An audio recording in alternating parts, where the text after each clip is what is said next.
नमस्ते गाइस, नमस्ते सबैजनालाई। आज एका बिहान मैले अनुहारहरूको किताबको पानाहरूलाई पल्टाउँदै गर्दा भनेको फेसबुकलाई स्वेप गर्दै गर्दा यी कान्तिपुरले एउटा समाचार प्रकाशन गरेको रहेछ होइन, त्यहाँ अपलोड गरेको भेटाएँ, जहाँनिर माननीय गृहमन्त्री सुदन गुरुङसँग भएको कुराकानीलाई पस्काएको भेटाएँ, जहाँ 5वटा मुख्य मुद्दाहरू भनेर पनि उल्लेख गरेका थिए। अनि ती उल्लेख गरेका 5वटा बुँदाहरूमध्ये एउटा बुँदा चाहिँ मलाई असाध्यै मन पर्यो। अनि त्यो चाहिँ म तपाईँहरूलाई सेयर गर्न गइरहेको छु। त्यहाँ चाहिँ त्यो चौथो नम्बर आउनुपर्छ। त्यो एउटा बुँदा चाहिँ यस्तो रहेछ कि यस्तो लेखेको छ, म तपाईँहरूलाई वाचन गर्न चाहन्छु। म यहाँ पनि सेयर गर्छु त्यो स्क्रिनसट गरेको। अहिले जनताका धेरै गुनासा छन्। प्रहरीले मिठा बोलेनन्, सेवा राम्रो भएन, झपार्यो, राम्रो गरेनन्। अब प्रत्येक प्रहरी ब्रिडमा एउटा क्युआर कोड राखिनेछ। त्यो क्युआर कोडलाई स्क्यान गरेर सेवाग्राहीले जसले नराम्रो व्यवहार गरेको छ नि त्यो ट्राफिक प्रहरीको बारेमा रेटिङ गर्ने र गलत गरेकै हो भन्ने ठम्याइ भयो भने कारबाही गर्ने भन्ने कुरा राखेको छ। माननीय गृहमन्त्रीसँग म यो बिन्ती बुझाउन चाहन्छु, यो जनतालाई एकदमै स्वीकार्य छ, यो एजेन्डा चाहिँ स्वीकार योग्य छ, यो अवश्य पुरा होस्, यो सपना बिचैमा नतुइयोस्। एउटा विद्वानले राखेको त्यो भनाइ मेरो दिमागमा अझै पनि बसेको छ। एउटा विद्वानले यस्तो भन्नुभएको थियो, सपना त्यो होइन जुन निदाएपछि देखिन्छ, तर सपना त्यो हो जसले निदाउन दिँदैन। माननीय गृहमन्त्री सुदन गुरुङ, मैले यतिखेर राख्न खोजेको तपाईँको यो महत्त्वपूर्ण भनाइ, यसलाई पुरा गर्नुहुनेछ भन्ने मलाई पुरा विश्वास छ। र त्यो दिन म तपाईँलाई पृथ्वीको जुनसुकै कुनामा रहेर पनि स्यालुट गर्नेछु। यो क्युआर कोड ठाउँ ठाउँमा ट्राफिक प्रहरी लगायत अन्य प्रहरीको बिलहरूमा चाहिँ राखिदिनु भयो भने जनताले अवश्य त्यहाँनिर यथार्थ आफूले बेहोरेको, सहनु परेको तिता अनि एकदमै घृणित अथवा अवहेलना हेपेर बोलेका ती शब्दहरू अथवा थर्काएका झपारेका कुराहरू हामी त्यहाँ स्क्यान गरेर कम्प्लेन अथवा सुझाव पक्कै राख्नेछौँ। यसो भन्दै गर्दाखेरि अहिलेको वर्तमान अवस्थामा आइरहँदा नेपाल सरकार केही हदसम्म परिवर्तन भएको हो कि भन्ने मलाई महसुस हुन्छ।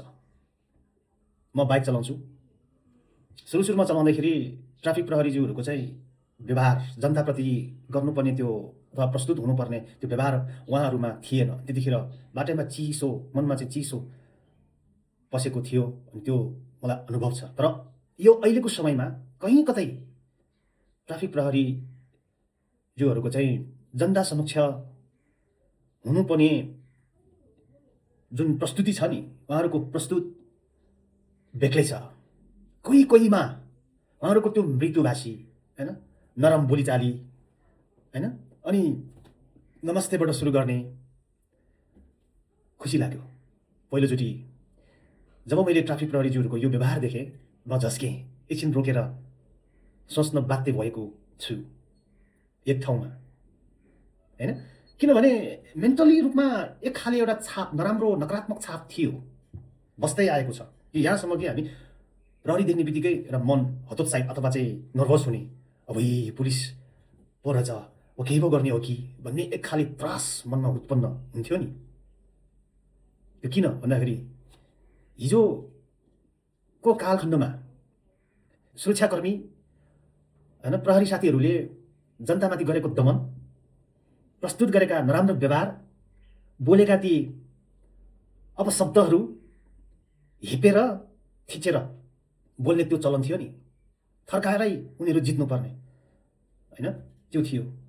तर अहिले त्यो बिस्तारै हट्दै गइरहेको छ। कहीँ कतै बाँकी छ अझै पनि। मै हो हिरो, के गर्न सक्छ तिमीहरूले भने जस्तै जनतालाई नजायज तनाव, दुःख दिने त्यो नैतिकता अझै पनि कहीँ कतै ट्राफिक प्रहरीमा छ। त्यसैले माननीय गृहमन्त्री सुदन गुरुङसँग यो अवश्य पनि ठाउँ ठाउँमा क्युआर कोड राखिदिनुहोस्। त्यसले गर्दाखेरि जनताको सेवक केही हदसम्म सजग रहनेछ। यसले एउटा नयाँ लेसन दिनेछन् र सुरक्षाकर्मी लगायत यो प्रशासन मन्त्रालयसँग जोडिएका सम्पूर्ण अङ्कहरूलाई मेरो एउटा बिन्ती छ। हामी कहाँ छौँ, हामी किन छौँ, कहाँ उभिएका छौँ?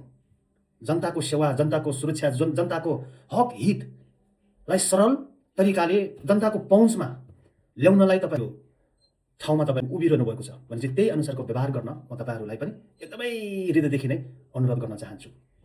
अहिले कहीँ कतै छ एकदमै झस्केर अथवा झर्केर झपारेर बोल्ने ट्राफिक प्रहरीज्यू, त्यसरी बोल्नै पर्दैन। तपाईँको मेन लक्ष्य, मिसन, तपाईँको उद्देश्य भनेको जनतालाई सुरक्षा दिनु हो। भनौँ न सवारी चालकहरूलाई सुरक्षा दिनु हो नि, तपाईँले ज्ञान दिनु हो भनेपछि झर्केर रिसाएर झपारेर बोल्नुभन्दा तपाईँको मिठो भाषाले धेरै कुराहरू उसले स्वीकार गर्छ। त्यो नै जित हो, होइन? अनि जनतालाई केही नभइकन सुरक्षा दिनु अथवा सुरक्षित हुनु नै तपाईँहरूको सफलता हो। अथवा जनताले सुरक्षाको प्रत्याभूति गर्न सक्नु नै तपाईँहरूको सफलता हो। म तपाईँहरूलाई स्यालुट गर्न चाहन्छु। यही अनुसारको व्यवहार तपाईँले गर्नुहुनेछ र हरेक तपाईँहरूको बिटमा क्युआर कोड राख्नलाई माननीय गृहमन्त्रीसँग विशेष अनुरोध गर्न चाहन्छु। हस्, धन्यवाद। सलाम।